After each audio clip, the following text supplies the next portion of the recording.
শালা তোদের ইয়েতে খুব পাওয়ার, তাই না? মেরে কি হাতের খেলনা রে শালা? কত মেয়ের জীবন নষ্ট করেছিস তোরা? কত মেয়েকে মেরেছিস বল হরামজাদারা?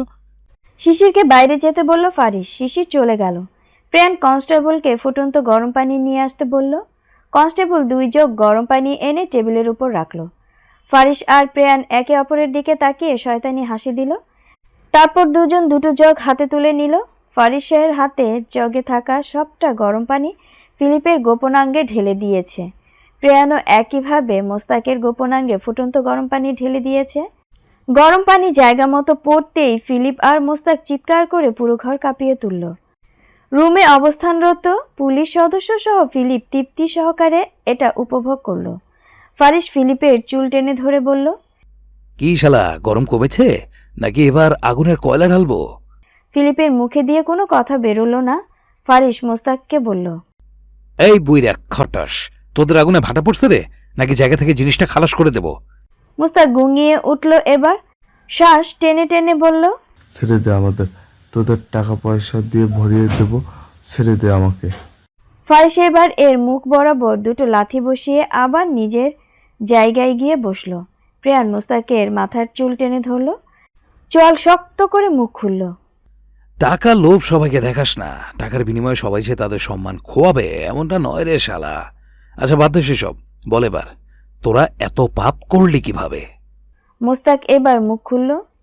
কোনো পাপ নয়, আমরা কেবল সাধারণ মানুষ থেকে ভিন্নতা অবলম্বন করেছি। সবার শরীরে খেতে পায়, এখন কে কিভাবে তাদের শরীরের খিদে মেটাবে সেটা আমাদের ব্যাপার। আমি যেটা স্বাচ্ছন্দ্যবোধ করেছি সেভাবে নিজের শরীরের খিদে মিটিয়েছি। ফিলিপ তার চাচার কথায় সহমত করে বলল, আলবাত। ফারিস আর প্রিয়ান রেগে গেল। ফারিসের এমনিতেই শরীরে রাগ। গত পরশু বউকে প্রথমবারের মতো নিজের কাছে পেয়েছিল। গতকাল শেষবার বিকেলে বাড়িতে দেখা হয়েছিল প্রাপ্তির সাথে। তখন মেয়েটার শরীরে একটু একটু জ্বর ছিল। এরপর গতকাল রাতেও বাড়ি ফিরতে পারল না এই সাইকো শালাদের জন্য। ফারিস চাচ্ছে সব তাড়াতাড়ি মিটুক। ফারিস দাঁত কিরমির করে শার্টের হাতা গুটিয়ে সামনে এগুলো ফিলিপের। ফিলিপের গালে রাগে বসে ঠাস করে একটা দাবাং মার্কা চর বসালো। ফারিস আবার মোস্তাকের কলার চেপে ধরল। খিদা লাগে শরীরে না? কারেন্ট বেশি হয়ে গেছে শালার তল। মোস্তাকের বাম পাশের চোখ ফুলে গিয়েছে। ফারিস সেই পাতাল কুঠুরিতে ইচ্ছে মতো ঘুষি বসিয়েছিল এই লোকের মুখে। মোস্তাক হাসার চেষ্টা করলো, তবে ঠোঁটের কাটার ঘায়ের জন্য বেশি প্রসারিত করতে পারল না। কেমন যেন বিচ্ছিরি একটা হাসি ফারিসের গা গুলিয়ে আসলো তা দেখে। ফারিস দূরে গিয়ে একদলা থুতু ফেলল। এদের চেয়ে নিকৃষ্ট কেউ হতে পারে নাকি? এরা মৃতদেহ ভোগ করে। এর চেয়েও জঘন্য পাপ আর ভয়ঙ্কর কর্ম কি হতে পারে? মোস্তাক মাথা দুলিয়ে বলা শুরু করলো, আমি তখন মেডিকেলে ফার্স্ট সেমিস্টারে পড়ি। আমি বরাবরই পড়াশোনায় ভালো ছিলাম। সেই বছর পুরো দেশে মেডিকেল অ্যাডমিশন পরীক্ষার প্রথম স্থান অর্জন করেছিলাম। ফিলিপের মায়ের নাম মোহনা। মোহনার সাথে সে বছরেই আমার পরিচয় হয়। দুজন সহপাঠী থেকেই ধীরে ধীরে বন্ধু হয়ে উঠেছিলাম। মোহনা খুব সুন্দরী ছিল। আমাদের ক্লাসের সব ছেলেরাই ওকেই পছন্দ করত। তবে মোহনা সবার সাথে মিশত না। আমি ব্রিলিয়েন্ট আর চুপচাপ স্বভাবের ছিলাম। মোহনাও ঠিক তেমনই ছিল। বিধায় আমাদের মধ্যে বন্ধুত্বটা টিকেছিল। আমরা যখন লাস্ট সেমিস্টারে, তখন আমার বোনের জন্মদিনে মোহনাকে আমি ইনভাইট করেছিলাম। চেয়েছিলাম পরিবারের সবার সাথে পরিচয় করাতে। আমি মোহনাকে ভীষণ পছন্দ করতাম। ভালোবাসতাম কিনা জানি না, তবে ওর কাছে পেতে ইচ্ছা করতো খুব। আমি সেটাকে ভালোবাসা ভেবে নিয়েছিলাম। তবে মোহনা ওই পরিবারের কাউকে কিছু জানানোর আগেই সব কিছু ভেঙে গিয়েছিল। মোহনার দেখে আমার বড় ভাই মানে ফিলিপের বাবার পছন্দ হয়ে যায়।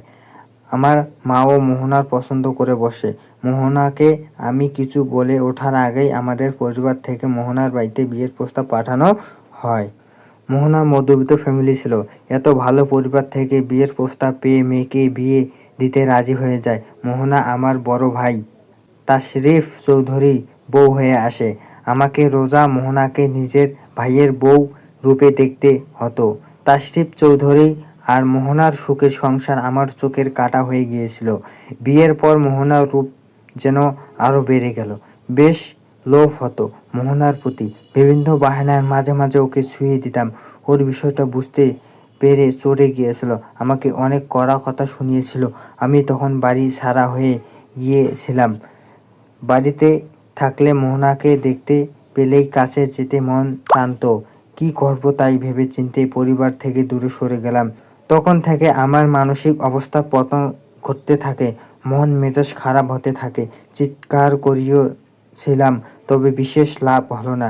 ফিলিপ ততদিন মোহনার কোলে চলে এসেছিল। ফিলিপের যখন 2 মাস, তখন মোহনা আমার সব ভুল ক্ষমা করে আমাকে আবার বাড়িতে যেতে বলেছিল। আমার অবস্থা দিন দিন খারাপ হয়ে যাচ্ছিল। তখন পরিবারের প্রয়োজন ছিল আমার। আমিও তখন পরিবারের কাছ ফিরে আসি। তবে নিজের স্বভাবগুলো ততদিন বদলে গিয়েছিল। মোহনাকে দেখলে শরীরে খিদে বাড়াতো আমার। ফিলিপের যখন 6 মাস, তখন একদিন মোহনাকে জোর করে চেয়েছিলাম। সেদিন মোহনা আমার মাথায় বড় ফুলদানি দিয়ে বাড়ি দিয়ে আমার মাথা ফাটিয়ে নিজেকে রক্ষা করেছিল। আমাকে কাপুরুষ খারাপ বলে গালি দিয়েছিল, যা আমি সহ্য করতে পারিনি। বড় ভাই আর বাবা মাকে মোহনা সব বলে দিয়েছিল, তবে সেসব তারা বিশ্বাস করেনি। কারণ আমি বাহিরে যথেষ্ট ভদ্র আর সভ্যতা দেখিয়ে চলতাম, যে কেউ নিঃসন্দেহে আমার ভালো বলতো। মোহনা মধ্যবিত্ত ঘরের মেয়ে, তার ওপর তার চাকরিও হয়নি।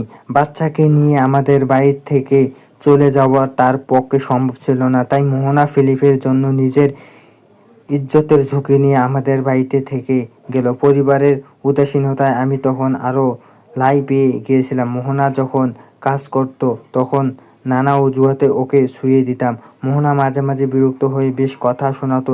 একদিন পরিবারের সবাই আমার বোনের শ্বশুরবাড়িতে গিয়েছিল দাওয়াতে। ভাই তখন অফিসে কাজ বাহিরের দেশে গিয়েছিল। আমি এই সুযোগে কাজে লাগিয়ে মোহনার ওপর ঝাঁপিয়ে পড়েছিলাম। মোহনা সেদিন নিজেকে বাঁচাতে আমার গায়ে হাত তুলেছিল, ঠাস ঠাস করে আমার গালে চড় বসিয়েছিল, আমাকে কাপুরুষ বলে অপমান করেছিল। আমার এসব সহ্য হয়নি। সেদিন মাথা প্রচণ্ডভাবে বিগড়ে গিয়েছিল। মোহনার দেহের প্রতি লোভ বাড়ছিল, অন্যদিকে মোহনার চোখে আমার প্রতি ঘৃণাটাও যে পাল্লা দিয়ে বাড়ছিল। মোহনার চোখে সেই ঘৃণা আমি সহ্য করতে পারিনি। ছটপট করছিল ভেতরটা। ওকে আমি না শুয়ে থাকলেও পারছি না। তারপর ওকে গলা টিপে হর ফেলি। ও যখন মারা গেল, তখন আমি ওকে অনেকবার শুয়েছিলাম, তবে ও কোনো প্রকার বাধা দেয়নি। আমি তখন তৃপ্তি পাচ্ছিলাম। আমি মোহনার লাশের সাথে সেদিন সক্ষম এবং লিপ্ত হলাম। আমাকে কাপুরুষ বলার শাস্তি ওকে ভালো করে বুঝিয়েছিলাম। নিজের কার্য সিদ্ধর পর আমি মোহনার লাশটা নিয়ে লুকিয়ে ফেলেছিলাম, আর বাড়িতে এমন এক ড্রামা করেছিলাম যাতে সবাই বিশ্বাস করে নিয়েছিল ফিলিপের মা সত্যি সত্যি ভেগে গিয়েছে। আমার শরীরের পর যখনই খিদে লেগেছে, তখনই লুকিয়ে রাখা মোহনার লাশের সাথে সক্ষমে লিপ্ত হতাম। 2 মাসে মোহনার লাশটা একদম পচে গলে গিয়েছিল। তখন দুর্গন্ধের প্রকার বেড়ে গিয়েছিল, কাছে যাওয়া যেত না। তখন বাধ্য হয়ে ততদিনে আমার শরীর ও মানসিকতা ভয়ঙ্কর হয়ে উঠেছিল। শরীরের খিদে পেলে আমি পাগল হয়ে উঠতাম। তখন একদিন এক ড্রোমকে 3,000 টাকা করেছিলাম। এরপর থেকে এটা আমার নেশায় পরিণত হয়। এক সময় আমি হসপিটালের চিফের দায়িত্ব পাই। সবকিছু তখন আমার হাতের মুঠোয় চলে আসে। তখন এসব হয়ে ওঠে আমার বা হাতের খেলার মতো। যখন মন চাইতো, তখন পছন্দ মতো রাস্তা থেকে মেয়েকে কিডন্যাপ করে নিয়ে যেতাম। তারপর সেই মেয়েকে মেরে ফেলার পর মেয়েকে ভোগ করতাম। রুমে দাঁড়িয়ে থাকা প্রত্যেকটা লোক ঘৃণায় থুতু ছুঁড়ে মারল মোস্তাকের চোখে মুখে। ফিলিপের চেহারায় কেমন যেন আফসোস। এতদিন মায়ের সম্পর্কে সে কিছুই জানতো না। এই নরপিচাস তাকে এসব বলেনি, বরং দিনে দিনে তাকে নারী বিদ্বেষী করে গড়ে তুলেছিল সাইকোটা। আজ সবকিছু মার প্যাচে সে নিজেও নিকৃষ্ট অপরাধী হয়েছে।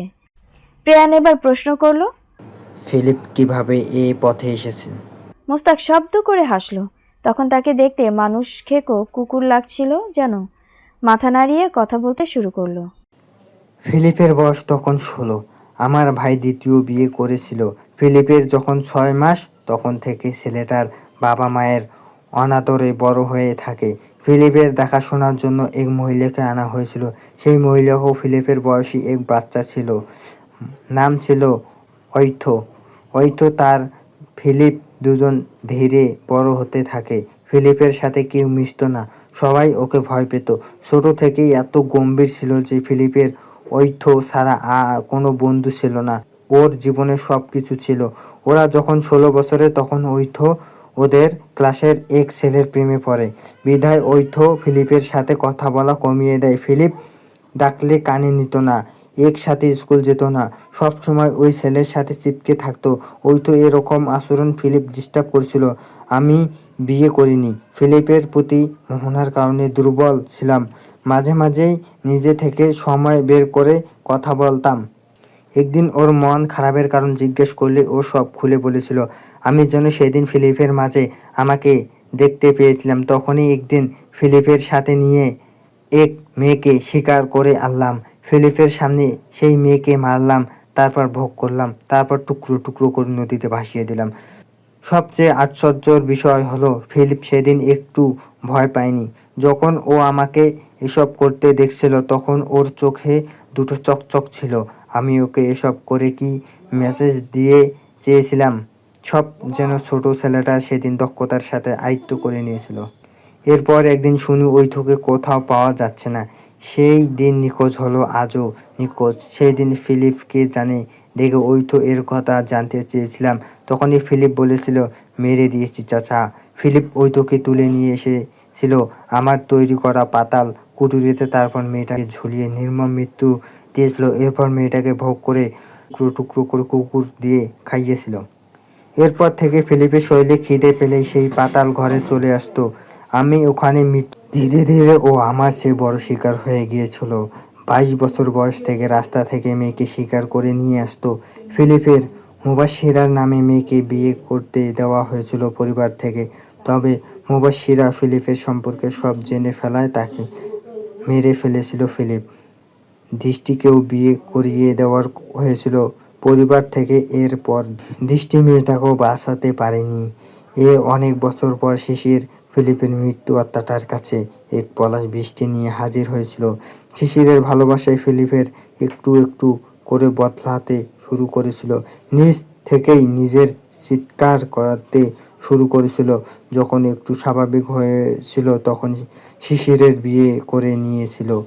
বিয়ের 3 বছর অবৈধ ঠিক ছিল সব।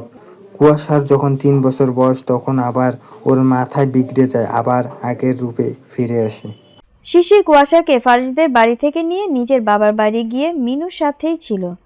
ফারিস প্রিয়ানকে নিয়ে এসেছে নিজের সাথে। বোনকে দেখবে বলে বলে মাথা খারাপ করে দিচ্ছিল। ফারিস প্রাপ্তিকে প্রিয়ানের সাথে পরিচয় করিয়ে দিয়েছে। প্রিয়ান যে প্রাপ্তির ভাই এটা না বলে বলেছে ফারিসের ছোটবেলার বন্ধু। প্রিয়ান বোনকে দেখে ফিরে গিয়েছে। ফারিস নিজের রুমে ঢুকে গোসল করতে গিয়েছে। প্রাপ্তি ফারিসের জন্য 1 প্লেট খাবার নিয়ে রুমে আসলো। ফারিস গোসল করে বেরিয়ে দেখলো প্রাপ্তি কোমরে ওড়না গুজে ঘর ঝাড়ু দিচ্ছে। প্রাপ্তি সামনের দিকে ফিরে থাকায় ফারিসকে লক্ষ্য করেনি। ফারিস প্রাপ্তির দিকে তাকিয়ে ঠোঁট বাঁকালো। মেয়েটাকে আজকে কেমন যেন বড় বড় লাগছে, নিজের ঘরের বউ মনে হচ্ছে। ফারিস তার হাতে রাখা তোয়ালে ছুঁড়ে ফেলে দিয়ে আচমকা প্রাপ্তিকে পেছন থেকে জাপটে ধরে নিজের বুকের সাথে মিশিয়ে নিল। ফারিসের আচমকা আক্রমণে প্রাপ্তির বুকের ভেতরটা লাফিয়ে উঠেছিল। প্রাপ্তি ফারিসকে নিজের থেকে দূরে ঠেলতে চাইলে ফারিস প্রাপ্তিকে নিজের দিকে ফিরিয়ে একদম বুকের সাথে চেপে ধরল। প্রাপ্তির পিঠ জুড়ে তখন ফারিসের হাতের অবাধ্য বিচরণ চলছিল। ফারিস প্রাপ্তির কানের লতিতে কামড় দিয়ে বলল, বড্ড প্রেম প্রেম পাচ্ছে বউ। ফারিসের কথায় প্রাপ্তি লজ্জা পেয়ে ফারিসের বুকে জোরে একটা কিল বসালো। আবার আরেক কিল বসাতে নিলে ফারিস প্রাপ্তির হাত মুঠো করে ধরে প্রাপ্তির চোখের দিকে তাকিয়ে প্রাপ্তির হাতে চুমু খেলো ফারিস।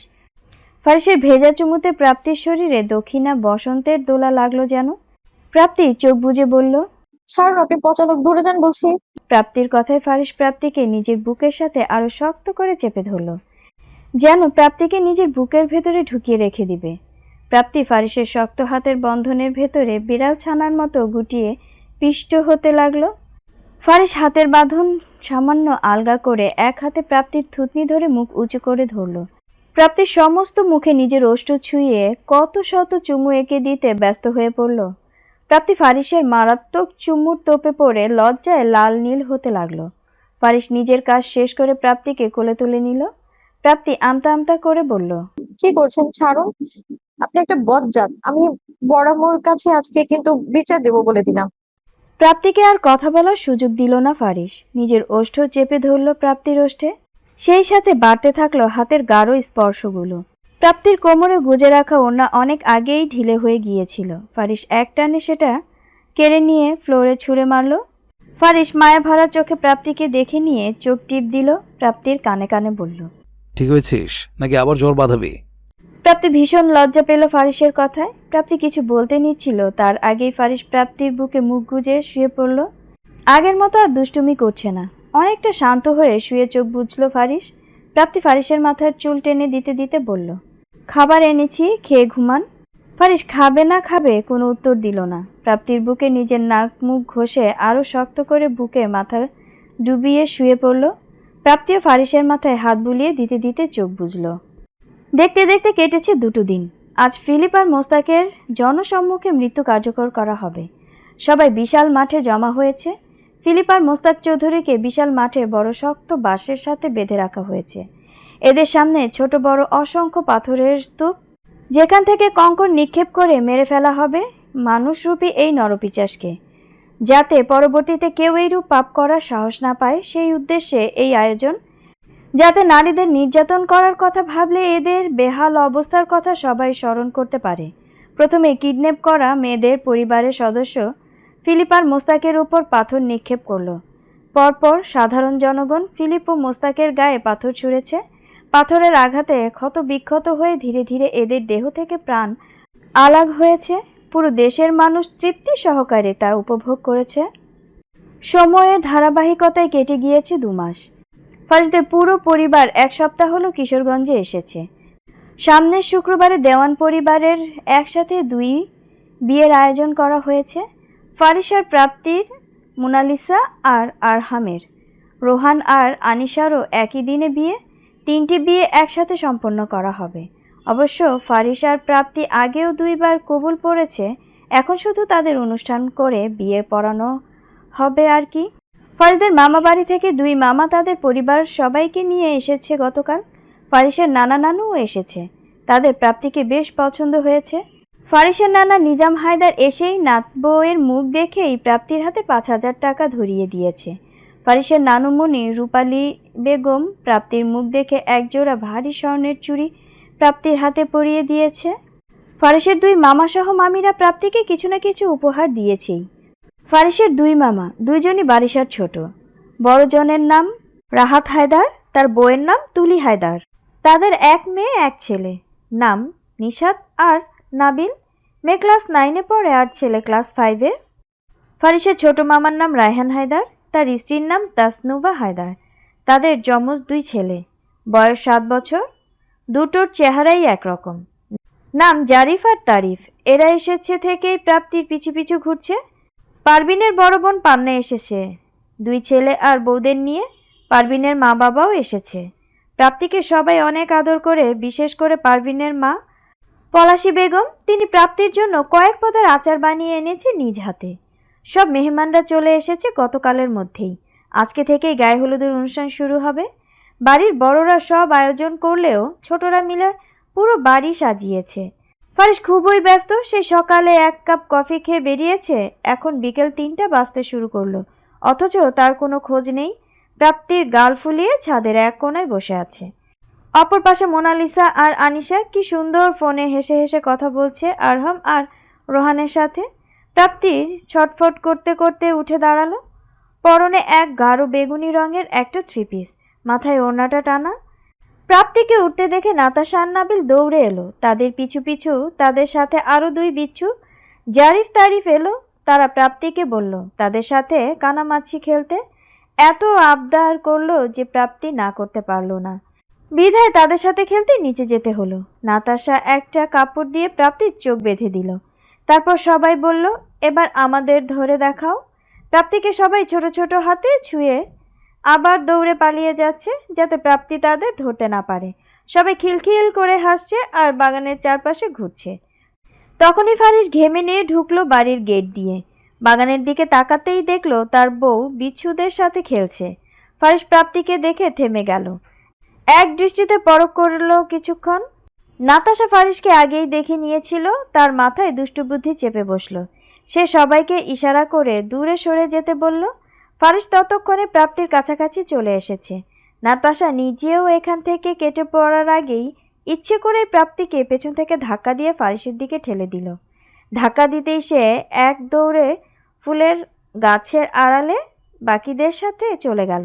প্রাপ্তি ধাক্কা খেয়ে ফারিসের বুকে এসে পড়ল। ফারিস তার বলিষ্ঠ হাতে প্রাপ্তির কোমর চেপে ধরতেই প্রাপ্তি ছোট বুকটা ধক করে উঠল। প্রাপ্তি চোখ থেকে কাপড় সরিয়ে ফারিসকে দেখে দূরে সরে যেতে নিলে ফারিস প্রাপ্তিকে আরো শক্ত করে নিজের বুকের সাথে চেপে ধরল।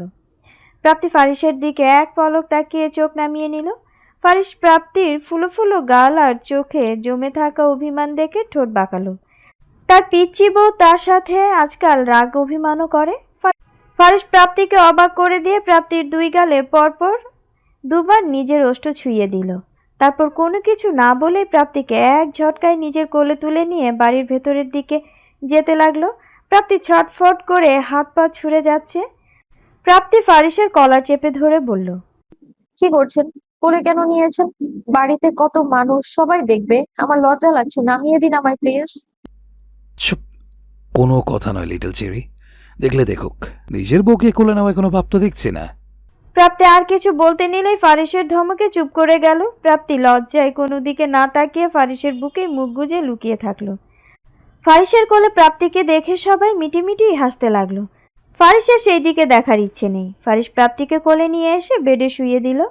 প্রাপ্তি উঠতে নিলে ফারিস এক ধমক দিল, বলল, চুপচাপ এখানেই শুয়ে থাকতে। ফারিস প্রাপ্তিকে ধমকে ধমকে ওয়াশরুমে চলে গেল। গোসল করে এসে দেখলো প্রাপ্তি ঘুমিয়ে পড়েছে। বুকের উপর থেকে ওড়না সরে যাওয়ায় বুকের উপরিভাগের ফর্সা ত্বক ভেসে আছে। ফারিস সেই দিকে তাকিয়ে কয়েকবার ঢোক গিলল। হাঁসফাঁস লাগছে তার। প্রাপ্তির পেটের উপর থেকে কামিজ সরে গিয়ে নাভি ভেসে আছে। ফারিস সেই দিকে তাকিয়ে নিজের নখ কামড়াতে লাগলো। ফারিস কেমন এক ঘোরে ডুবে গেল যেন। ফারিস হাতের তোয়ালে ফেলে দিয়ে প্রাপ্তির সামনে এসে দাঁড়ালো। ফারিস প্রাপ্তির উদরের অনাবৃত জায়গাটায় চোখ বুলিয়ে কি যেন ভাবল। ফারিসের ঠোঁটে সূক্ষ্ম হাসি ফুটে উঠল। সে ড্রেসিং টেবিলের সামনে এসে খুঁজে খুঁজে প্রাপ্তির একটা লিপস্টিক তুলে নিল। তারপর শয়তানি হাসি দিয়ে এক হাতে নিজের মাথার চুল পেছনে ঠেলতে ঠেলতে প্রাপ্তির সামনে এসে দাঁড়ালো। লিপস্টিকের ঢাকনাটা খুলে ফারিস প্রাপ্তির পেটের কাছে বসে পড়ল। ফারিস এক হাত বাড়িয়ে প্রাপ্তির কামিজটা উপরে তুলে দিয়ে পেটের সবটুকু অংশ উন্মুক্ত করে দিল। ফারিস উন্মুক্ত উদরে তাকিয়ে হাঁসফাঁস করছে। নিজের পরনের টি শার্টটা খুলে ফারিস এসির পাওয়ার বাড়িয়ে দিয়ে এসে আবার প্রাপ্তির কাছে বসলো। ফারিস প্রাপ্তির উদরে নিজের ওষ্ঠ চেপে ধরল। পরপর কয়েকবার ওষ্ঠ ছুঁয়ে ফারিস হাতের লিপস্টিকটা তুলে নিল। মুখে তার শয়তানি হাসি। ফারিস লিপস্টিক দিয়ে প্রাপ্তির উদরে লিখে দিল, মাই প্রপার্টি। এরপর উদরে নাভির কাছে একটা লাভ সাইন এঁকে দিয়ে ফারিস ঠোঁট বাঁকিয়ে হাসল। ফারিস প্রাপ্তির ঘুমন্ত মুখশ্রীর দিকে মন্ত্রমুগ্ধের ন্যায় তাকিয়ে থাকলো অনেকক্ষণ। প্রাপ্তির সরু নাকে ফারিস নিজের নাক ঘষল। তারপর আচমকা প্রাপ্তির নাকের ডগায় আস্তে করে কামড় বসালো। প্রাপ্তি ঘুমের ঘোরেই নড়েচড়ে উঠল। ফারিস এবার প্রাপ্তির কানের লতিতে আস্তে করে কামড় বসিয়ে দিতেই প্রাপ্তির চোখ মেলে তাকালো। ফারিসকে নিজের ওপর এভাবে ঝুঁকে থাকতে দেখে প্রাপ্তি ভুরকে তাকালো। প্রাপ্তি নিজের বুকের উপর ভালো করে ওড়না টেনে ফারিসকে সরিয়ে উঠে বসলো। ফারিস নিজেও একটু দূরে সরে গিয়ে প্রাপ্তির পায়ের কাছে এসে বসলো। প্রাপ্তি বিছানায় নিজের একটা লিপস্টিককে ঢাকনাবিহীন পরে থাকতে দেখে ব্রু কুঁচকাল। প্রাপ্তি পেটের চামড়াটা যেন জ্বলছে। সে ফারিসের দিক থেকে উল্টো ঘুরে বসলো। তারপর প্রাপ্তি নিজের কামিজ তুলে পেটের দিকে তাকিয়ে লজ্জায় আর বিস্ময়ে ভরকে গেল। প্রাপ্তির ছোট বুকটা অস্বাভাবিকভাবে ওঠানামা করতে লাগলো। ফারিস পেছন থেকে মিটিমিটি হাসছে। প্রাপ্তিকে অবাক হতে দেখে বেশ ভালো লাগছে তার। প্রাপ্তির পেটে অসংখ্য ঠোঁটের স্পর্শের দাগ বসিয়ে দিয়েছে ফারিস, যেগুলো লাল লাল হয়ে আছে। পেটের এক পাশে লিপস্টিক দিয়ে লেখা মাই প্রপার্টি লেখাটা চোখ পড়তেই প্রাপ্তি লজ্জায় মাথা নুইয়ে রাখলো। নাভির কাছে লিপস্টিকে আঁকা লাভ চিহ্নটার প্রতি তাকিয়ে রেগে গেল। সব সময় লোকটা তাকে চূড়ান্ত পর্যায়ের লজ্জা দেয়। আজ কিনা তার ঘুমের সুযোগ নিয়ে তার পুরো পেটটাই নিজের দখলে নিয়ে নিল। প্রাপ্তি রেগে গিয়ে ফারিসের দিকে ফিরে বসলো। ফারিসকে কিছু বলতে মুখ খুলতে নিলেই ফারিস প্রাপ্তির ওষ্ঠদ্বয় নিজের আয়ত্তে নিয়ে নিল। প্রাপ্তি ছাড়া পাওয়ার জন্য ফারিসের বুকে অসংখ্য কিল ঘুষি বসিয়েও ছাড়া পেল না। ফারিস নিজের দখলদারি জারি রেখেই অবাধ্য হাতের স্পর্শ দিয়ে যাচ্ছিল প্রাপ্তির অঙ্গ জুড়ে। প্রাপ্তি ছটফট করতে লাগলো, শ্বাস নিতেও তার কষ্ট হচ্ছিল। প্রাপ্তির চোখ বেয়ে অশ্রু গড়িয়ে ফারিসের গালে লাগতেই ফারিস প্রাপ্তিকে ছেড়ে দিল। প্রাপ্তি ছাড়া পেতেই জোরে জোরে শ্বাস নিয়ে নিজেকে স্বাভাবিক করতে লাগলো। ফারিস প্রাপ্তিকে পরখ করে দেখল। ফারিস আচমকা প্রাপ্তিকে টেনে নিয়ে নিজের বুকের সাথে আলতো করে চেপে ধরল। আলতো হাতে প্রাপ্তির মাথায় হাত বুলিয়ে দিতে দিতে প্রাপ্তিকে স্বাভাবিক করার চেষ্টা করল। কয়েক মিনিট পর্যন্ত প্রাপ্তি এভাবেই ফারিসের বুকে শান্তভাবে পড়ে রইল। প্রাপ্তিকে নিজের বুক থেকে তুলে ফারিস প্রাপ্তির তীর তীর করে কাঁপতে থাকা অষ্টদয়ে নজর বোলালো। ফারিস চোখের পলকে আবার প্রাপ্তির ঠোঁট জোড়া নিজের দখলে নিয়ে নিল। ফারিস এক হাতে প্রাপ্তির চুলের মুঠো ধরে রেখেছে। প্রাপ্তি হঠাৎ ওয়াক ওয়াক করে ফারিসকে জোর করে নিজের কাছ থেকে সরিয়ে দিয়ে ওয়াশরুমের দিকে দৌড় লাগালো। ফারিস হাত মুঠো করে চল শক্ত করে নিল। সে নিজেও প্রাপ্তির পিছু পিছু ওয়াশরুমে গিয়ে দাঁড়াতেই দেখলো প্রাপ্তি বমি করে যাচ্ছে সমানে। ফারিসের কপালের ভাঁজ ওঠা বিরক্তি রেখাগুলো সেই পর্যায়ে মিলিয়ে গেল। ফারিস প্রাপ্তির জন্য চিন্তিত হয়ে পড়ল। ফারিস পেছন থেকে আলতো করে প্রাপ্তির কাঁধ চেপে ধরে অপর হাত প্রাপ্তির পেটের উপর হাত রাখলো। ফারিস কোমল স্বরে বলল, খারাপ লাগছে? কিছু আজেবাজে খেয়েছিস? প্রাপ্তি ফারিসের প্রশ্নের উত্তর দেওয়ার সময়টুকুও পেল না। চেতনা হারিয়ে পড়ে যেতে নিলে ফারিস তার বলিষ্ঠ হাতে প্রাপ্তির কোমর জড়িয়ে প্রাপ্তিকে নিজের সাথে আগলে নিল। তারপর এক ঝটকায় প্রাপ্তিকে পাজা কোলে নিয়ে ওয়াশরুম থেকে বেরিয়ে বিছানায় শুইয়ে দিল। ফারিসের মনে হচ্ছে কেউ তার হৃৎপিণ্ডটা শক্ত করে মুঠো করে ধরে ছিঁড়ে নিয়ে যেতে চাইছে। ফারিস প্রাপ্তিকে শুইয়ে দিয়ে হাতের পালস চেক করলো। চোখ দুটো টেনে টেনে চেক করে প্রাপ্তির দিকে তাকিয়ে থেকে বাইরে বেরিয়ে গেল। যাওয়ার আগে বারিশা আর পারভিন বেগমকে বলে গিয়েছে প্রাপ্তিকে দেখে রাখতে। বারিশা আর পারভিন প্রাপ্তির মাথার দুই পাশে এসে বসেছে। প্রাপ্তিকে চোখ বুজে থাকতে দেখে পারভিন কান্না শুরু করে দিল। পারভিনের কান্নায় শুনে রওশনারা, রূপালী বেগম আর পলাশী বেগমও ছুটে এলো উপরে। রূপালী বেগম প্রাপ্তির মাথার কাছে আসতেই বারিশা উঠে পড়ে নিজের মাকে প্রাপ্তির মাথার কাছে বসিয়ে দিলেন। রূপালী প্রাপ্তির মাথার কাছে বসে চোখে মুখে পানির ছিটা দিয়ে কয়েকবার ডাক দিতেই প্রাপ্তি হুঁশ ফিরে এলো।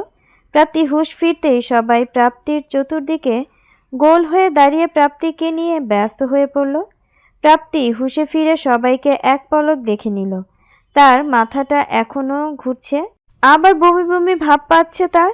প্রাপ্তি সবাইকে অবাক করে দিয়ে ওয়াক ওয়াক করতে করতে দৌড়ে আবার ওয়াশরুমে গেল বমি করতে। পারভিন, বারিশা আর রওশনারাও দৌড়ে গেল প্রাপ্তির পিছু।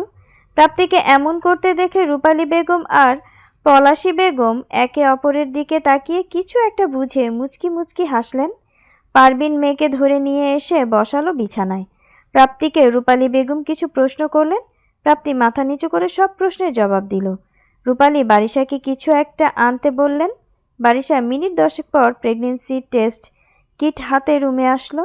পারভিনের হাতে ধরিয়ে দিয়ে প্রাপ্তিকে ওয়াশরুমে পাঠালো। সাথে পারভিনকেও বলল প্রাপ্তিকে বুঝিয়ে দিতে কিভাবে টেস্ট করতে হবে।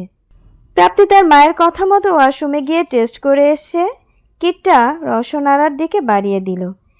প্রেগনেন্সি কিটে লাল 2 দাগ ভেসে আছে। সবাই আনন্দে শব্দ করে হেসে ফেলল। রূপালী বেগম প্রাপ্তিকে বগল দাবা করে নিচে নিয়ে যেতে লাগলো। বাকি সবাইও তার পিছু পিছু ছুটল। মাহতাব আর মোশাররফ বাড়িতে নেই। বারিশা সবাইকে কল করে খুশির খবরটা দিতেই মোশাররফ দেওয়ান আর মাহতাব খুশিতে হৈ হৈ করে উঠল। দুজন সব কাজ ফেলে 30 কেজি মিষ্টি নিয়ে ফিরলেন। ফারিসকে বারিশা কল করেছিল কিন্তু ফোন বন্ধ বলছে। ছেলেটা কোথায় গেল ভেবে পাচ্ছে না বারিশা। সবার মধ্যমণি এখন প্রাপ্তি। প্রাপ্তি ফারিসের বাচ্চার মা হবে শুনে সব কাজিনরা খুশিতে মেতে উঠেছে। বিয়ের আনন্দের মধ্যে আরেকটি আনন্দ যোগ হলো। পাড়া প্রতিবেশীদের সবার ঘরে ঘরে মিষ্টি বিলি করা হয়েছে। বিকেল গড়িয়ে সন্ধ্যা নেমে এসেছে ধরণীতে। গায়ে হলুদের অনুষ্ঠানের সময় শুরু হয়ে গিয়েছে, অথচ ফারিসের এখনো বাসায় ফেরার কোনো নাম নেই। প্রাপ্তির মাথা ঘুরছে, বাইরে বের হলে অস্থির লাগে। শরীরটা ফারিসের রুমের বিশাল সোফায় এলিয়ে শুয়ে আছে সে। তার পাশে বসে আছে ফারিসার পিচ্চি 2 মামাতো ভাই। অনেকক্ষণ নতুন বাবু নিয়ে আলাপ আলোচনা করে 2 ভাই একে অপরের কাঁধে হাত রেখে বেরিয়ে গেল। প্রাপ্তি জড়তা কাটিয়ে উঠে বসতে নিচ্ছিল, তখনই ফারিস রুমে প্রবেশ করলো। মুখটা কেমন যেন গম্ভীর। প্রাপ্তি ফারিসের পিছু দাঁড়িয়ে ফারিসের শার্টের হাতা ধরে টান দিল। ফারিস হাতের শার্টের টান অনুভব করে প্রাপ্তির দিকে এক পলক তাকালো, তারপর কিছু না বলে শার্টের বোতাম খুলে শার্টটা খুলে রাখলো। ফারিস বাসায় ঢোকার সময় সবটা শুনে এসেছে। তার নানি দাদিরা তাকে চিল্লিয়ে সব বলে বলে খোঁচা দিয়ে ছেড়েছে। ফারিসের দুই পিচ্চি মামাতো ভাই তো গলা ফাটিয়ে ফেলছিল বলতে বলতে যে তারাও কাকা হবে, ফারিসের বাবুর সাথে তারা খেলবে।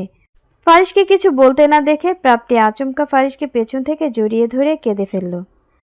প্রাপ্তিকে আচমকা কান্নায় ভেঙে পড়তে দেখে ফারিসের বুকটা কেঁপে উঠল। ফারিস প্রাপ্তিকে আলতো করে জড়িয়ে ধরে মিশিয়ে নিল নিজের বুকে। প্রাপ্তি ফারিসের বুকে আলতো নাক মুখ ঘষে বলল, আপনি খুশি হননি? তখন আমার এই জন্যই বমি পেয়েছিল, সত্যি বলছি আমি। ফারিস প্রাপ্তির কথাটা মনোযোগ সহকারে শুনল। প্রাপ্তির মাথায় ফারিস আলতো করে ঠোঁট ছুঁয়ে দিতেই প্রাপ্তির ছোট্ট দেহখানা কেঁপে উঠল। সে কম্পন উপলব্ধি করে ফারিস মৃদু হাসল। মনে মনে ভাবল, মেয়েটা তার বাচ্চার মা হতে চলেছে, অথচ তার মৃদু ঠোঁটের স্পর্শ এখনো কেমন কেঁপে ওঠে। ফারিসের কাছ থেকে জবাব না পেয়ে প্রাপ্তি আবার ফুপিয়ে উঠে শব্দ করে কেঁদে দিল। প্রাপ্তিকে এভাবে কাঁদতে দেখে ফারিস প্রাপ্তিকে কোলে তুলে নিল। প্রাপ্তির দুপা এখন ফারিসের কোমরে পেঁচিয়ে আছে। প্রাপ্তি দুই হাতে ফারিসের গলা জড়িয়ে বুকে মাথা এলিয়ে আগের মতোই কাঁদছে। ফারিস প্রাপ্তির কানের লতিতে ঠোঁট ছুঁয়ে বলল, নিজেই এক বাচ্চা, সে কিনা এখন বাচ্চার মা হবে। এভাবে ভ্যাঁ ভ্যাঁ করে নিজেই কাঁদলে বাচ্চাদের কান্না থামাবে কিভাবে? প্রাপ্তি কিছু না বলে ফারিসের গলা আরো শক্ত করে জড়িয়ে ধরল। ফারিস এভাবেই প্রাপ্তিকে কোলে নিয়ে বারান্দায় গিয়ে বসল। নিচে অনেক মানুষ থাকায় ফারিস বারান্দার পর্দা টেনে দিয়েছে। ফারিস নিজের বুক থেকে প্রাপ্তির মুখটা তুলে পরপর অজস্র চুমুতে ভরিয়ে দিতে লাগলো। ফারিসের আদরে স্পর্শে প্রাপ্তির কান্নার আওয়াজ কমে গিয়েছে। ফারিস প্রাপ্তির চোখে চুমু খেয়ে কান্নাগুলো শুষে নিতে চাইল যেন। ফারিস প্রাপ্তির গালে নাক ডুবিয়ে ঘষতে ঘষতে বলল, প্রথমবারে কাম খালাস দেখি বউ। প্রাপ্তি নিজের এক হাত দিয়ে ফারিসের মুখ চেপে ধরল। ফারিস প্রাপ্তির হাতে আলতো ঠোঁট ছুঁয়ে দিতেই প্রাপ্তি হাত সরিয়ে দিল। প্রাপ্তি ফারিসের কোলের উপর মোস্টামুষ্টি করতে লাগলো। নামিয়ে দিন প্লিজ লোক। ফারিস প্রাপ্তিকে আরো শক্ত করে নিজের বুকের সাথে চেপে ধরল। ফারিস প্রাপ্তির বুকে মুখ গুজে দিয়ে কিছুক্ষণ চুপ করে রইল।